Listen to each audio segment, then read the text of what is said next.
Hello दोस्तों, good morning to everyone and welcome to Pran coaching centre. चलिए हम लोग ये 12th क्लास का जो इंग्लिश का सीरीज चल रहा है, इसमें आज हम लोग थर्ड चैप्टर पढ़ेंगे। इसके पहले भी ये दो चैप्टर हम लोग पढ़ चुके हैं। पहला चैप्टर में हम लोग पढ़ लिए थे इंडियन सिविलाइजेशन एंड कल्चर, और सेकंड चैप्टर में हम लोग भारत इज माई होम के बारे में, इससे जितना भी रिलेटेड क्वेश्चन था वो सभी हम लोग पढ़ लिए। तो इसी तरह आप लोग ये बने रहिए और पीछे वाला जो भी पढ़ाई हुआ उसको आप लोग रिविजन कर लीजिए। तो हम लोग आज थर्ड नंबर चैप्टर पढ़ेंगे और इसमें हम लोग पढ़ेंगे, ये काफ़ी ट्रिकी वे में है, पिंच ऑफ स्नफ। तो ये पिंच ऑफ स्नफ जो है ये लिखा हुआ है और काफी ये कॉमेडी टाइप का, ये हास्यप्रद, ये शॉर्ट स्टोरी है। तो ये pinch of snuff is a short story और इट इज रिटन बाय मनोहर मालगोनकर। तो ये मनोहर मालगोनकर काफी विट्टी और काफी ये कॉमिक में काफी कॉमेडी करते हुए ये काफी शॉर्ट स्टोरी काफी प्रभावी बनाया, और इसमें जो भी कैरेक्टर आया उसके बारे में भी चर्चा करेंगे। तो इस चैप्टर के जो भी पार्ट होगा, कैरेक्टर होगा, उसको हम लोग करेंगे। तो चलिए हम लोग शुरू करते हैं।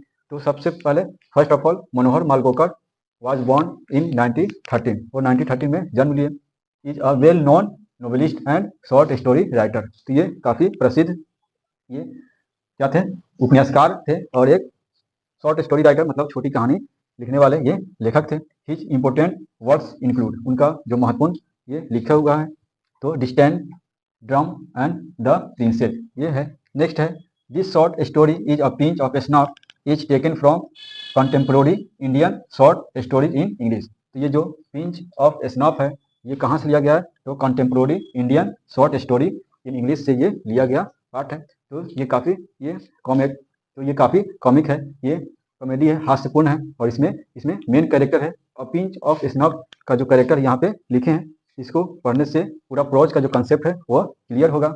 तो समरी जब हम इसके पढ़ेंगे तो ये सब बात आएगी तो वहाँ पे हम आसानी से समझ सकते हैं। तो पिंच ऑफ स्नफ का मतलब क्या हुआ, ये पिंच ऑफ स्नफ मतलब ये लोकल भाषा में होता है ये खिली खैनी। तो ये जब भी, तो इनका आदत था जब भी कोई बड़ा काम करने जाते थे या कोई गहरी सोच में ये डूबते थे तो पहले पिंच ऑफ स्नफ एक खिली खैनी खाकर अपने आप को रिफ्रेश करते थे। तो इसी के बारे में ये काफ़ी ये इम्प्रेसिव और काफ़ी हास्यपूर्ण और काफ़ी ये ह्यूमरस स्टोरी है। तो इसके बारे में मेन जो कैरेक्टर है तो नानू काका, और नानू काका ये इजीली किसी को भी बेफुल कर देते थे, किसी को भी आसानी से बेवकूफ़ बनाते थे अपने बातों से, अपने उनका जो कैरेक्टर था उनसे। तो ये नानू काका काफ़ी किसी भी ये कॉम्प्लेक्स सिचुएशन को इजीली हैंडल कर लेते थे, अपनी जो हाजिर जवाबी था, ह्यूमरस था, और उनका जो यही नानू काका ये दिल्ली में आए अपने बहन के घर, और वहाँ पे दिल्ली में कुछ मिनिस्टर से उनको मिलना था, और जब वो आए तो उनके जो भांजे थे वो काफ़ी परेशान हो गए, क्योंकि उनको हर जगह जहाँ जाते थे वो ले जाते थे, और अपने ये जो कनिंग जो कैरेक्टर था वो उससे काफ़ी वह परेशान रहते थे, इसलिए आते थे। तो ये सबसे पहले ये आए दिल्ली में मिलने इससे मिनिस्टर से, लेकिन फर्स्ट अटेम्प्ट में वह जब मिलने गए तो वह असफल रहे, क्योंकि एक चपरासी से दूसरे चपरासी तक ये दौड़ते रहे, और ये जो राइटर थे अंडर सेक्रेटरी में काम करते थे तो वो बोलते थे मिनिस्टर से मिलना तो भगवान के मिलने से भी 2 कदम आगे, काफ़ी मुश्किल काम है, ये पॉसिबल नहीं है 2 दिन 3 दिन में मिल लेना। फिर भी ये नानू काका को विश्वास था कि हम क्या किसी तरह ये मैनेज करके मिल लेंगे। तो सबसे पहले फर्स्ट बार जो अटेम्प्ट किए वह नहीं मिल पाए और इधर उधर दौड़ते रह गए। सेकंड जब क्या वह पता चला कि सोहन लाल रतिराम जो है वह दिल्ली पार्टी बॉस है, और इनका लड़का जो रतिराम है इन्हीं के सेक्रेटरी में काम करते हैं। तो इनसे पहले वह दिल्ली पार्टी बॉस के सोहन लाल से मिलने के लिए पहले इरादा किए, और इनसे मिलने के लिए इसका नाम लिए हजरत बरकत अली। और ये हजरत बरकत अली क्या थे, इंडियन गवर्नमेंट के ये ब्रांड एम्बेसडर से, विदेश में बेरूत में ये एम्बेसडर थे, और इनका नाम लेकर ये मेरा बचपन का दोस्त है, और ये जो भी काम करते हैं मेरे सलाह से हम दोनों काफ़ी ये क्लोज फ्रेंड है। तो ये बताते हुए और ये इनका नाम लेते हुए, इनका नाम सहारा लेकर ये दिल्ली पार्टी बॉस से इसी तरह मिले। जब ये मिले तो इनसे पता चला कि सोहन लाल रतिराम ये हजरत बरकत अली से ये अपने बेटे के लिए फेवर चाहते हैं, उनका जॉब लगाने के लिए। तो ये इनसे बोले कि हम उनसे बात करेंगे हजरत बरकत अली से, और ये क्या हुआ, खुश हुए। और ये सोहन लाल का जो बेटा था, उनका ये जो लड़के थे इनका शादी लगा हुआ था वेलफेयर मिनिस्टर के बेटी से। तो ये बेटी उनकी जो थी वो बाद में इनसे रिश्ता टूट गया, और वेलफेयर मिनिस्टर की बेटी की शादी ये महाराजा निनौर से ये तय हुआ। इसलिए ये दिल्ली पार्टी बॉस मतलब सोहन लाल और वेलफेयर मिनिस्टर में ये काफ़ी ये दुश्मनी बढ़ गई ये, और रिश्ता टूट जाने से ये लोग एक दूसरे से काफ़ी ये नाराज रहने लगे।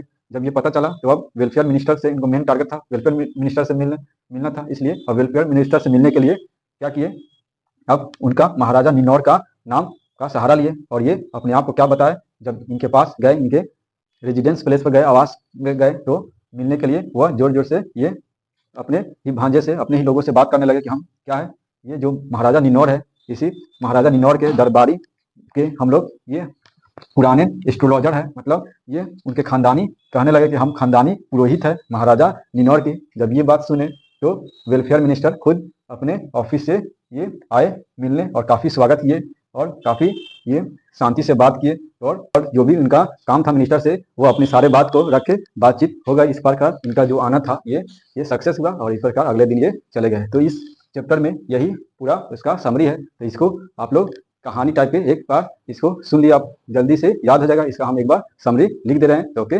तो अब चलिए इसका हम लोग जो भी पढ़े उसका हम लोग सारांश एक बार देख लेते हैं और इसका हिंदी एक्सप्लेनेशन भी कर लेते हैं, ताकि ये काफ़ी ये प्रभावपूर्ण ढंग से हमको हिंदी के साथ ये कहानी याद रहे और इससे जो भी रिलेटेड क्वेश्चन आएगा उसको हम लोग आसानी से इसके सहारे से हम लोग कर सके। तो एक बार हिंदी एक्सप्लेनेशन जो काफ़ी शॉर्ट में और काफ़ी ट्रिकी वे में, काफ़ी स्टोरी टाइप से ये लिखा गया है और इसको एक बार हिंदी के साथ पढ़ लेने से ये हमेशा के लिए याद हो जाएगी। तो एक बार इसका हिंदी पढ़ लेते हैं। चलिए, summary of a pinch of snuff, ये समरी लिखा गया है। तो इसका हिंदी क्या है? A pinch of snuff is a very humorous and interesting story written by Manohar Malvankar. तो ये मनोहर मालवणकर के द्वारा लिखा गया है, काफ़ी ये जो रोचक है और काफ़ी ये हास्यप्रद है।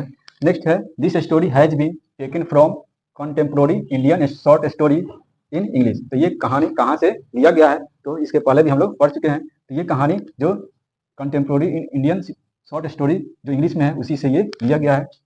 It is full of wit and adventure. तो ये काफ़ी फनी और काफ़ी साहसिक भरी कहानी है।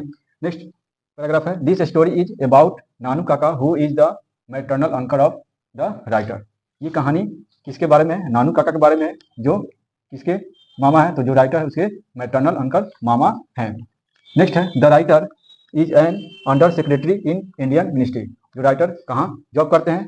तो भारतीय मंत्रालय है, उसमें अंडर सेक्रेटरी के पोस्ट पर ये काम करते हैं। Nanu Kaka has come to meet a minister. वो नानू काका आते हैं मिनिस्टर से मिलने। कहाँ आते हैं? दिल्ली में। He can be fool anyone with his life. वे आसानी से किसी को भी ये अपने कैरेक्टर से, अपनी बातों से वह झूठ बोल के ये अपने कैरेक्टर दिखाकर ये बी फूल मतलब बेवकूफ़ बनाते हैं। He can manage any difficult situation. वो किसी भी ये कठिन स्थिति को भी वो क्या कर लेते हैं? मैनेज कर लेते हैं। And get rid of any difficulty, और आसानी से उसे छुटकारा पा लेते हैं। तो उनका ये कैरेक्टर इतना इंप्रेसिव था। फिर नेक्स्ट पैराग्राफ में, Nanu Kaka goes to meet the minister.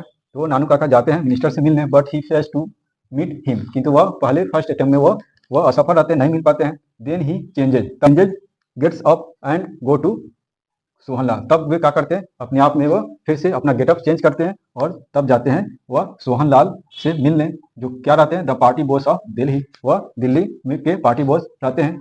Next, नानू काका टेल्स हिम डैट। नानू काका उनसे कहते हैं कि हजरत बरकत अली जो है क्या है? द एम्बेसडर ऑफ इंडिया, जो भारत के ये राजदूत है कहाँ? बेरूत में। वो क्या है? उनका क्लोज फ्रेंड है। तो ये हजरत बरकत अली का नाम लेकर बताते हैं कि वो मेरे क्लोज फ्रेंड है, जो अभी वर्तमान में क्या है? बेरूत में भारत सरकार का ये राजदूत बने हुए हैं। तो ये क्लोज फ्रेंड जैसे बताया, Sohanlal is highly impressed. Sohanlal काफ़ी प्रभावित हुए। बिकॉज क्यों हुए? क्योंकि he wants to the favour of the ambassador for his son. क्योंकि वह हजरत बरकत अली के फेवर चाहते थे अपने बेटों के जॉब के लिए। तो he wants to favour of the ambassador for his son. अपने बेटे के जॉब के लिए वह एम्बेसडर का वह फेवर ये चाहते थे।